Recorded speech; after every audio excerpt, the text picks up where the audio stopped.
ખબરોમાં બન્યા રહેવા માટે બેલ આઇકોન દબાવો અને એબીપી અસ્મિતાને સબસ્ક્રાઇબ કરો।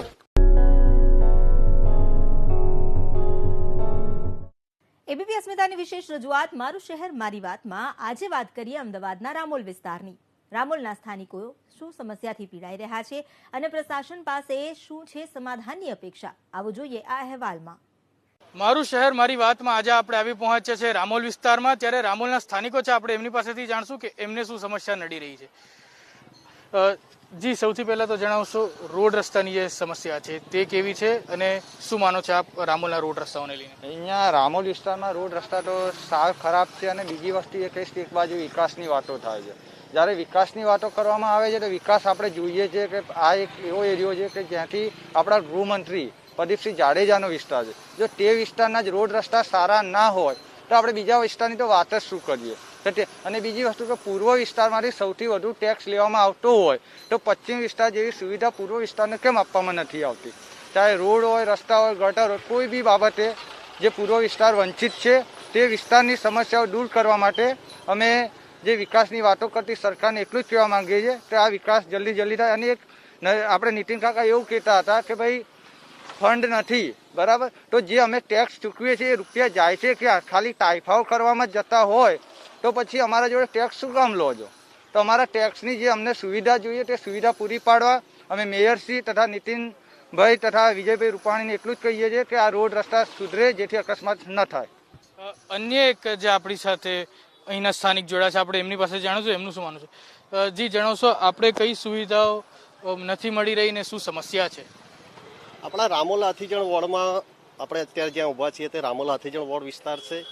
હેલ્થથી લઈને સફાઈથી લઈને રોડ, રસ્તા, પાણી, ગટર એ દરેક પ્રકારની પ્રાથમિક સમસ્યાઓનો ઘણો અભાવ છે અહીંયા।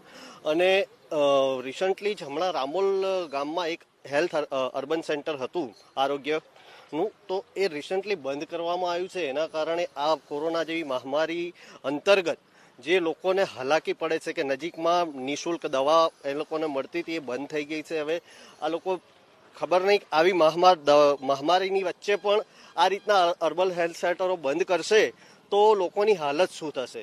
બીજું છે કે રોડ, રસ્તા અને ગટરની વાત તો નાના સરખા વરસાદમાં પણ પાણી એટલું ભરાઈ જાય છે કે લોકોને ખૂબ જ હાલાકી થાય છે। રોડો પર નાના વરસાદમાં એટલા ભૂવા પડી જાય છે, એટલે પ્રાથમિક સુવિધાના નામે તો અહીંયા ઝીરો છે। અન્ય એક સ્થાનિક છે, આપણે એમની સાથે જાણશું। વડીલ, એ જણાવશો કે જે ગંદકી છે એ છે કે પછી સ્વચ્છ છે રામોલ? અમારે અહીંયા એવી સમસ્યા છે કે રોડના ઠેકાણા નથી, પાણીની સમસ્યા ઘણી છે, અને બીજું કે અમારી ગટરો ઉભરાય છે એ અમારે જાતે પૈસા ખર્ચી અને અમારે સાફ કરાવવી પડે છે, બરાબર। બીજું કે અહીંયા ગાયોનો ત્રાસ વધારે છે। છેક ન્યૂ મણિનગરના નાળાથી બરોડા એક્સપ્રેસ હાઈવે સુધીનો આ ત્રાસ છે।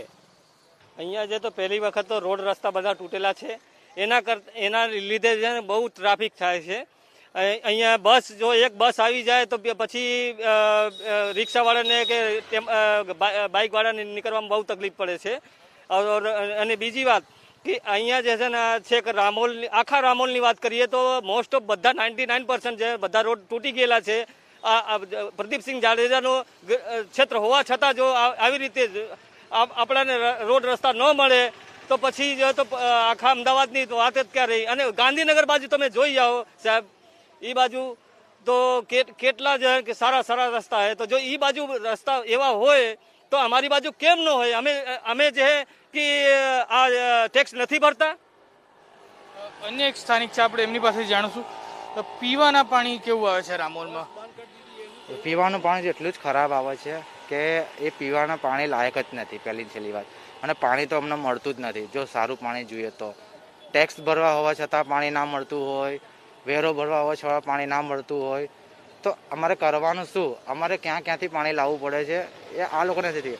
આમ પ્રજા એટલી હેરાન પરેશાન છે, જેને સત્તા પર બેસાડી છે કે અમારા કામો થશે, તો એ જ અમારી સાથે કામ ના કરતી હોય તો અમારે બીજા કોના ભરોસા પર રહેવું?